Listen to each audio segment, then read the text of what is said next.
Sumqayıt şəhər İcra Hakimiyyəti nümayəndəsinin küçə ticarəti ilə mübarizə fonunda bir nəfər şəxsin satıcının almalarını əlindən alması hamıya məlumdur. Bu video görüntüləri mən indi sizə təqdim eləyirəm.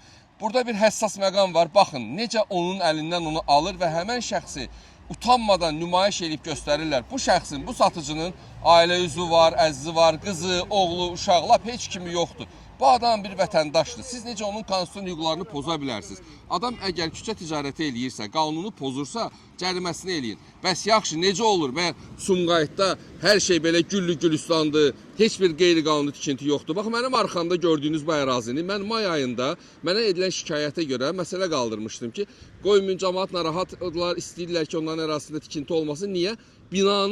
İki binanın ortasında, küçənin tən ortasında yolu bağlayıblar və bazar tikirlər. Cəmaat deyirdi ki, eyvanımıza bitişikdir, sabah burada yanğın olsa, su anbarının üstü bağlanıb. Bu məsələyə baxan olmadı. Hətta YouTube kanalında İcra Hakimiyyəti mənə rəsmi olaraq məlumat verdi ki, yazdılar daha doğrusu açıqlama ki, bəs hər şey qanunidir.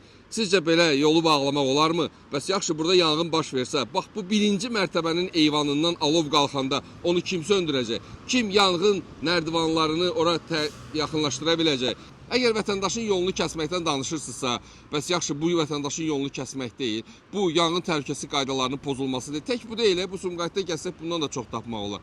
Bəs yaxşı, həmən o qara geyimli oğlan, hansı ki şəxslə gəzir, İcra Hakimiyyəti nümayəndəsi fəxrlə də deyir ki, bu küçədə satdığın alma artıq sənin deyil, vətəndaşındır və onun əlindən alır.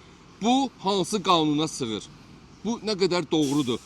Mən çox arzu eləyərdim ki, üst gücü olan qurumlar zəng eləsinlər, bu İcra Hakimiyyətinin nümayəndəsinə bir cəza versinlər. Çünki həmən şəxsi, o satıcının, bir onun sifətinə, üzünə baxın da siz.